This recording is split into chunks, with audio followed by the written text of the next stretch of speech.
வணக்கம். இது உங்கள் ஊடகம், தமிழர்களுக்கான ஊடகம் ஜீவா டுடே. மேனாள் குடியரசுத் தலைவர் அப்துல் கலாம் அவர்களுடைய அரசியல் மற்றும் அறிவியல் ஆலோசகராக இருந்த மரியாதைக்குரிய பொன்ராஜ் அவர்கள் விஜய் கட்சியினர் குறித்த ஒரு உரையாடல் வரும்போது அவர் என்ன சொல்லியிருக்காங்கன்னா, என்னங்க எங்க எங்க கட்சி தலைவர் விஜய்க்கு நாங்க தேவைப்பட்டா தங்கச்சியா இருப்போம், தேவைப்பட்டா பொண்டாட்டியா இருப்போம்னு ஒரு வார்த்தையை சொன்னாங்க. இந்த மாதிரியான கூட்டம்லாம் தமிழ்நாட்டில் இருக்காங்களா? தமிழ்நாட்டில் இப்படியெல்லாம் ஆண்களும் பெண்களும் பேசுவாங்களா? ரொம்ப அதிர்ச்சியா இருக்குங்கிறது எல்லோருமே பேசுனது. பொன்ராஜ் மட்டும் இல்லை, தமிழ்நாட்டில் கிட்டத்தட்ட அதுவரையும் விஜய் ஆதரிச்சு இருந்தவங்க கூட இந்த கூட்டத்தை பார்த்து மிரண்டாங்க. என் பொண்டாட்டி அந்த அளவுக்கு ஒருத்தலன்னு பேசுற உலகத்திலேயே எந்த அரசியல் தலைவராது என் பொண்டாட்டி அந்த அளவுக்கு ஒருத்தலன்னு மேடையில பேசி கேட்டிருக்கீங்களா? ஆனா இவர் பேசினாரு, என் பொண்டாட்டி அந்த அளவுக்கு ஒருத்தர் இல்லைன்னு தான் ரசிகர் மத்தியில சொல்லி ரசிகர்களும் ஆம்பளையும் பொம்பளையும் கை தட்டுறாங்க. எங்க தலைவன் பொண்டாட்டி சங்கீதா ஒருத்தர் இல்லையாம்டா அப்படின்னு கை தட்டுறாங்க. இதெல்லாம் பார்த்தோன்னே நான் பலர் என்னடா விஜய் எதுவும் மாற்று சக்தின்னு பார்த்தா இது என்ன பெரிய ஒரு வித்தியாசமான ஒரு கோமாளி மாதிரி இருக்கே, இவர் பேசுறதெல்லாம் பெண்களுக்கு எதிராக இருக்கு, சமூக நீதி இதெல்லாம் எதுனே தெரியாத ஒரு அரசியல் வடிவம், ஒரு பொலிட்டிக்கல் ஸ்ட்ரக்சர் எதுவுமே இல்லாத ஒரு கட்சியா இருக்கே, இவருடைய பேச்செல்லாம் கேட்க காமெடியா இருக்கே, கோமாளித்தனமா இருக்கேன்னு எல்லாருமே பயந்து விலக ஆரம்பிச்சிட்டாங்க. ஐயோ, பிஜேபியோட மோசமான சக்தி, சாதி மதவாத சக்தி மாதிரி இது ஒரு ரசிக வரி பிடிச்ச கூட்டம் அப்படின்னு எல்லாருமே பதறி பேசினாங்க. பொன்ராஜ் மட்டும் இல்லை, பொன்ராஜ்கிட்ட ஏதோ அந்த செய்தியாளர் திருப்பி கேள்வி அழுத்தும் போது அவர் என்ன சொல்லிட்டாங்க, பொதுவாக தற்கூரிங்கிற வார்த்தையை பயன்படுத்திக்கிட்டு இருந்தாங்க. அதுக்கப்புறம் இந்த மாதிரிலாம் இருக்காங்கன்னொன்னே இந்த வார்த்தை இருக்குல்ல, ஒரு தங்கச்சி அண்ணனோட உடல் உறவுன்னா கேட்கவே கன்றாவியா இருக்கு. இப்படிலாம் யாருமே யோசிச்சது இல்லை.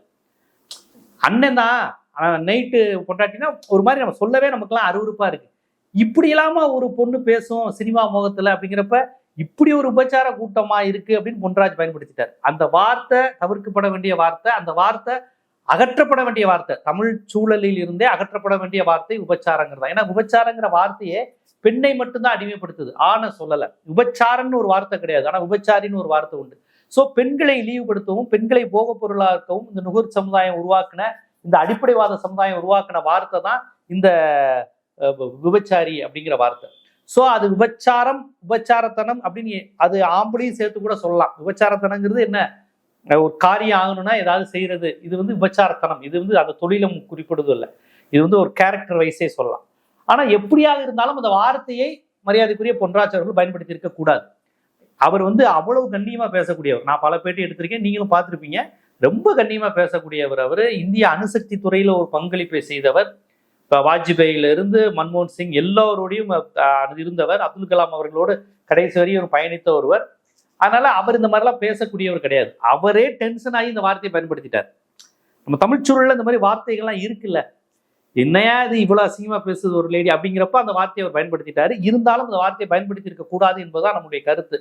அந்த நேரத்துல எமோஷன்ல டெம்ட் ஆகி பயன்படுத்திட்டார். இந்த வார்த்தையை பயன்படுத்தின பொன்ராஜ் அவர்களையே மன்னிப்பு கேட்கணும், பெண்களை இழிவுபடுத்திட்டாருன்னு சொல்றாங்க. சட்டப்படி நடவடிக்கை டிஜிபி ஆபீஸ்க்குலாம் விஜயே போறாருங்க. அப்பா, விஜயெல்லாம் இதுவரை மக்கள் பிரச்சனைக்கு எதுக்குமே வந்தது கிடையாது. நைட்டு 8 மணிக்கு, அதுவும் அவர் 4 மணிக்கு மேல எங்கேயும் வரமாட்டாரு, மீட்டிங் முடிச்சிருவாருனாங்க. 8 மணிக்கு வேகமா போயிருக்காரு. சரி போட்டோம், பெண்களை அவமானப்படுத்தினார். பெண்கள் எல்லாம் அவமானப்படுத்தல, இப்படி பேசுகின்ற கூட்டம்னார். உடனே தமிழ்நாட்டு பெண்களை தாவைக்கால உள்ள எல்லா பெண்களையும் பேசல, இப்படி பேசின பெண்களை மட்டும்தான் அவர் குறிப்பிட்டு சொன்னார். உடனே இவங்க அசிங்கப்படுத்திட்டாங்க, இது நடவடிக்கை எடுக்கணும், டிஜிபி உடனே பொன்ராஜ் மீது நடவடிக்கை எடுக்கணும், ஆச்சா புச்சாங்கிறாங்க. சரி ஓகே, இந்த இடத்துல நம்ம இன்னொரு விஷயத்த கேட்கணும். இப்ப பொன்ராஜ் அவர்கள் இப்படி ஏன் பேசுறாரு? இவ்வளவு கேவலமா ஒரு பெண் அண்ணன் கூடயே நாங்க மனைவியா உறவு வச்சுக்கோங்கிற அளவுக்கு கேவலமான வார்த்தையை பேசும்போது ஒரு விஜய் அவர்கள் என்ன வார்த்தை பேசுறீங்க, நம்ம கட்சியில இருந்து இப்படிலாம் பேசி கட்சி மானத்தை வாங்காதீங்கன்னு சொன்னாரா, அல்ல அதை ரசிச்சாரா? பொம்பளைங்க இந்த அளவுக்கு என் மேல பைத்தியமா இருக்காங்களா ரசிச்சாரா? அப்ப இதை ரசிச்சது விஜயனுடைய முதல் தப்பு. அவர் ரசிக்க தான் பெண்கள் இவ்வளவு மோசமான வார்த்தைகளை பேசினாங்க. குப்பை கூட்டுறவே 10 பேரை வச்சிருக்கிறான், எங்க அண்ணன் பணம் இருக்கு தும் இருக்கு, எத்தனை பேரை வேணாலும் வச்சுக்குவான், இப்படி ஒரு லேடி பேசுறாங்க. இதையும் பார்த்துட்டு கட்சி தலைவரா பாத்தியா என்னை பொம்பளைகளை வச்சுக்க சொல்லுது அப்படின்னு ரசிச்சிங்க. இதெல்லாம் கேவலமா அசிங்கமா அப்படி பேசாதீங்கன்னு சொல்லல. பொது வழியில தன்னுடைய மனைவிய ஒர்த்தே இல்லாதவ அப்படின்னு சொன்னீங்க. உங்க பொண்டாட்டிய ஒர்த்தே இல்லைங்கிற ஒரு வார்த்தையை பயன்படுத்தினீங்க. ரொம்ப கேவலமான வார்த்தை அது. அதை கேட்டுட்டு உங்க ரசிக குஞ்சுக்கு விசிறிடிச்சாங்க, எங்க தலைவன் பொண்டாட்டி ஒர்த்து இல்லடா அப்படின்னு கைது பண்ணீங்க. இவருக்கு மனைவியா வாய்ச்ச பாவத்துக்காக பாவம் அந்த ஈழத்தமிழர் லேடியை பத்தி அவங்க படத்தை போட்டு எவ்வளவு கேவலமா பேச முடியுமோ கேவலமா பேசினாங்க. யாருன்னா விர்ச்சுவல் வேரியர்ஸ், இந்த தாவேகா விஜய் கட்சியினர். யாருடைய அவங்க கட்சி தலைவருடைய இது. அப்ப மற்ற கட்சியினர் பத்திரிகையாளர்லாம் இது என்னங்க ஒரு பெண்ணை பொது வழியில அவமானப்படுத்துறாரு, அதுவும் தலைவருடைய பொண்டாட்டி, அதை தலைவரும் ரசிக்கிறாரு, என் பொண்டாட்டி எல்லாரும் கேவலப்படுத்துறீங்களா, வெறிக்குட்டு வெறிக்குட்டுன்னு. இது என்ன மாதிரியான கட்சி? இந்த கணவரையும் என் மனைவியை அவமானப்படுத்தாதீங்கன்னு சொல்லல. என் மனைவியை பத்தி பேசுறதுக்கு நீங்க யாருன்னு அவர் சொல்லல. இந்த கணவரையும் இப்படி ஆபாசமா பேசாதீங்கன்னு சொல்லல. இதையெல்லாம் செய்ய தவறிய விஜய் பொன்ராஜ் அவர்கள் சொன்ன உடனே வேக வேகமா பெண்களை பத்தி இழிவுபடுத்திட்டீங்களேன்னு. அப்ப இத்தனை காலம் பெண்களை இழிவுபடுத்தினது உங்க கட்சி தானே? பெண்களை இழிவுபடுத்துவது, ஆபாசமா பேசுவது, அவதூறை அள்ளி தெளிப்பதை மட்டுமே கட்சியினுடைய கொள்கையா வச்சிருக்க ஒரு கட்சி. ஆதவ அர்ஜுனா பேசுனா பொய், உண்மைக்கு மாறான தரவுகள். முதலமைச்சர் ஸ்டாலினை பத்தி எமர்ஜென்சியில் அவர் சொன்ன தவறுன்னு பலமுறை சொல்லியாச்சு. இன்னைக்கு வரையும் மன்னிப்பு கேட்கல, இன்னைக்கு வரையும் வார்த்தையை திரும்ப பெறல. ரஜினிகாந்தை பார்த்து பயந்தாங்குழின்னு பேசுனீங்க, அதுக்கு மேடையில வச்சு ஆதவ அர்ஜுனா அவமானப்படுத்தினாங்க. இன்னும் இந்த மாதிரி தொடர்ச்சியா இவங்க கட்சியில அடுத்தவர்களையும் ஆளுமைகளையும் மரியாதைக்குரியவர்களையும் அவமானப்படுத்துவது மட்டுமே வேலையா செஞ்சுட்டு வராங்க. தமிழ்நாட்டில் சட்டம் ஒழுங்கை கெடுத்துருவோம், ஜென்சி கிட்ஸை தூண்டி விட்டுருவேன், இந்த சின்ன பசங்க இந்த ரசிகர்களை வச்சு இந்த நாட்டையே சூறையாடிடுவேன், நேபாள் மாதிரி ஆக்கிடுவேன்னு ஆதவ அர்ஜுனா ட்வீட் போட்டார். அப்புறம் பிரச்சனை யாருன்னு சொல்லிட்டு அதை டெலிட் பண்ணிட்டு ஓடி போனார். அப்ப இந்த கட்சி முழுக்க முழுக்க சட்டம் ஒழுங்குக்கு எதிராக இருக்கிறது, பெண்களுடைய கண்ணியத்துக்கு எதிராக இருக்கிறது, இளைஞர்களை படிக்க விடாம ஒழுங்கா இருக்க விடாம இப்படி பைத்தியகாரத்தனமா ஆக்கிக்கிட்டு இருக்கு.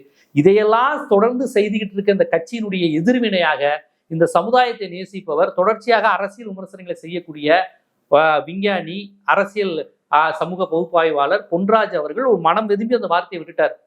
அந்த வார்த்தையை பேசியிருக்க கூடாதுன்னு தான் நானும் சொல்றேன். அது நம்ம பேசியிருக்க கூடாதுதான் அவரு.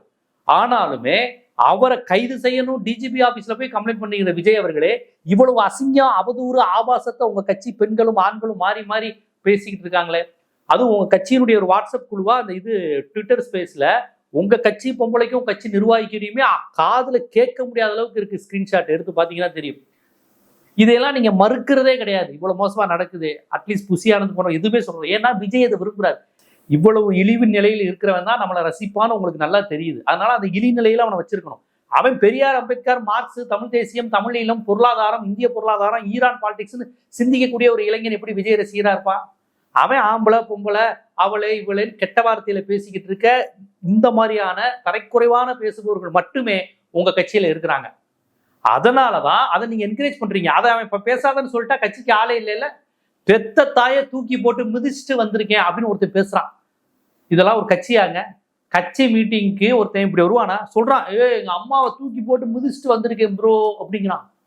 இன்னைக்கு வரையும் விஜய் கண்டிக்கல. இவர் கட்சிக்கு வந்து வந்து வந்து சாகுறான் பாருங்க. ஆக்சிடென்ட் ஆகி சாகுறவன், கூட்ட நெரிசல் சாகுறவன், அவங்க அந்த அந்த பிள்ளையோட அந்த செத்து போனவனுடைய அம்மாட்டையோ அப்பாட்டையோ அக்காட்டையோ எந்த பொம்பளையா நீங்க மன்னிப்பு கேட்டுருக்கீங்களா? ஒரு பொம்பளை தாய் வயிற்றுல பிறந்தவன் தானே. இன்னைக்கு ஏதோ பெண்கள் மானங்கிறீங்க. அந்த பெண்ணோட பிள்ளையெல்லாம் இன்னைக்கு உங்க மீட்டிங் வந்து செத்து போச்சே, வீட்டுக்கு போய் அந்த அம்மா கையை பிடிச்சு அழுதீங்களா, கதர்னீங்களா, மன்னிச்சிருங்கம்மான்னு கேட்டீங்களா, இரங்கல் தெரிவிச்சீங்களா? இப்ப கடைசியா கூட ஒரு பையன் வேண்டவன் செத்து போயிட்டான். அவங்க தாத்தா அழுகுற, அவங்க அப்பா அழுகுறாரு. பார்த்தா அமைச்சர் அன்பில் மகேஷ் போய் தான் ஆறுதல் சொல்றாரு. படிக்க வேண்டிய பையன், காலேஜுக்கு போக வேண்டிய பையன், எக்ஸாம் போக வேண்டிய பையன், இதையெல்லாம் கட்டடிச்சுட்டு சினிமாக்கு போற மாதிரி விஜய் மூஞ்சியை பார்க்க வந்தவன் வந்து வந்து லாரிலையும் கார்லையும் விழுந்து விழுந்து இந்த இளைஞர்கள் நம்ம தமிழ் சமூகத்தை சேர்ந்தவன் செத்து போயிட்டு இருக்கிறான். இந்த விஜய்னு ஒரு கட்சி ஆரம்பிக்கலன்னா அவன் ஒழுங்கா வேற கட்சியில இருந்திருப்பான், இல்ல படிச்சிருப்பான், இல்ல வேலைக்கு போயிருப்பான், பொண்டாட்டியும் பிள்ளையே பாதுகாக்கணும்னு நினைச்சிருப்பான். இப்ப இந்த விஜய்ங்கிற மயக்கத்துக்கு வந்து எங்க தலைவர் அரசியலுக்கு வந்துட்டாரு, முதலமைச்சராக போறான், எனக்கு ஒரு பொறுப்பு வரப்போகுதுன்னு போய் பாக்கு, சிகரெட்டு, தண்ணின்னு எல்லா கெட்ட பழக்கத்தையும் பழகிக்கிட்டு விஜயை எதிர்த்து பேசுற ஆத்தா பெத்த தாய் தகப்பனை ஏறி மிதிச்சுக்கிட்டு இவரே சொல்றாரு, உங்க அம்மா அப்பா மூஞ்சில போய் விசிலடிங்கிறாரு.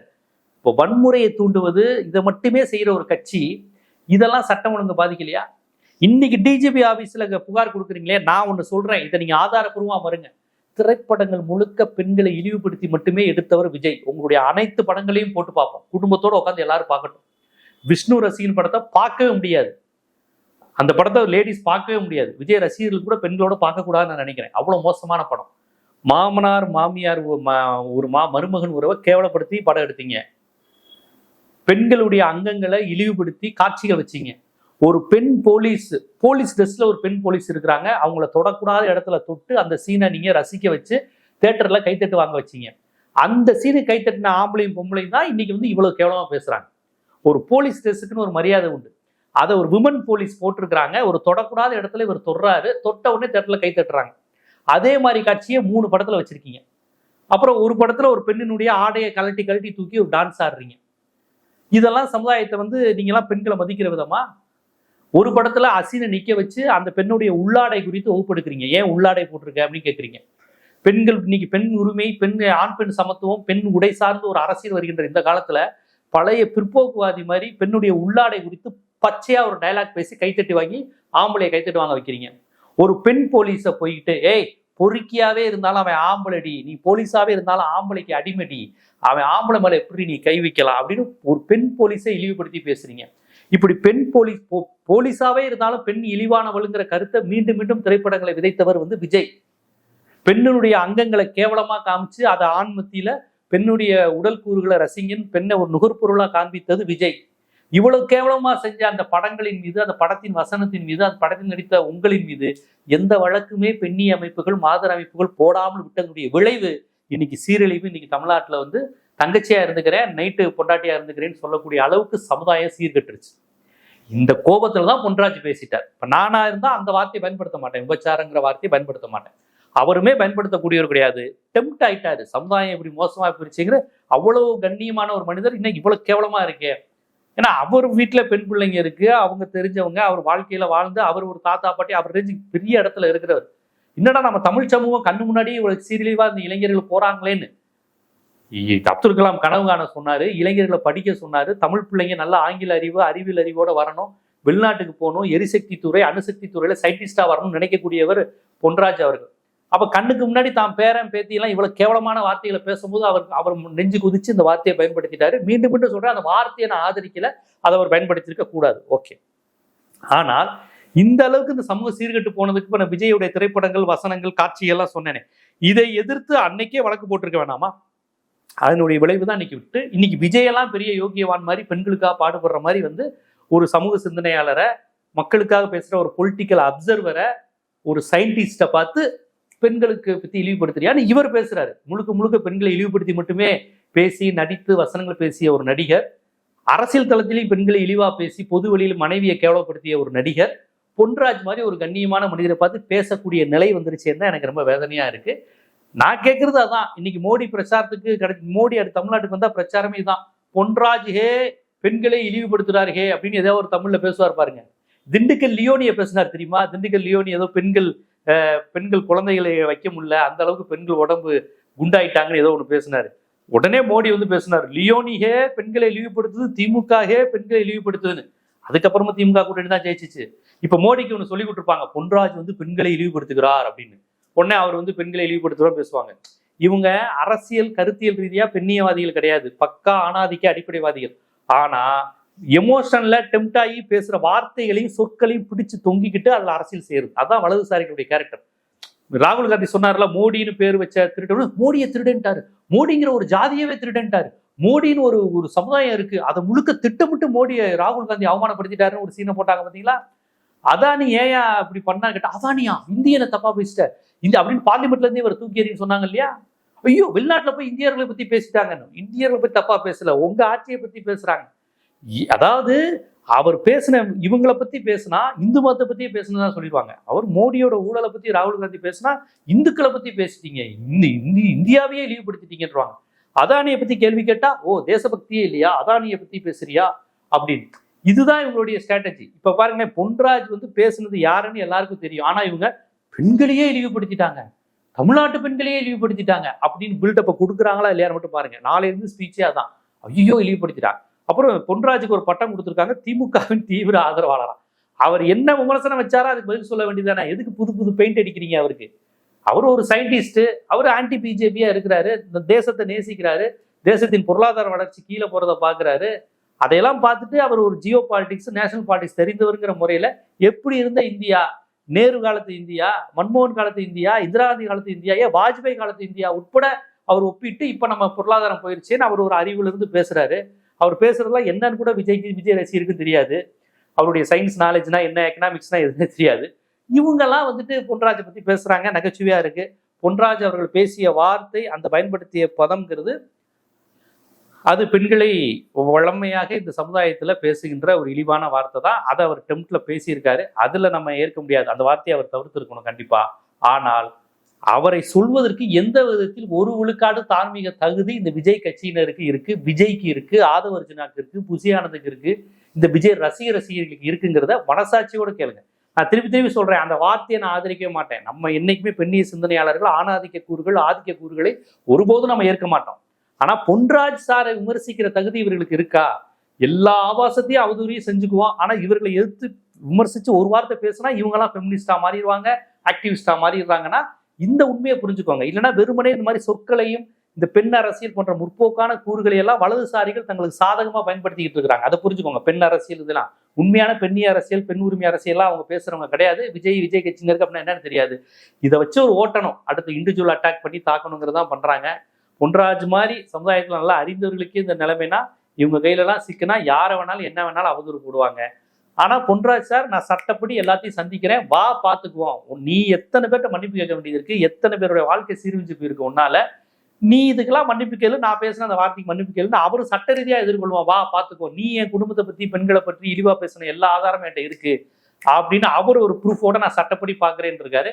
பார்ப்போம் இவர்களா அவர்களா அப்படிங்கிறத விட நான் உங்க முன்வைக்கிறது உண்மையான பெண் அரசியல், ஆரோக்கியமான அரசியல், முற்போக்கு சிந்தனை, சமூக நீதி இதையெல்லாம் பேசுவதற்கு தகுதியானவர்கள் விஜய் கட்சியினரா?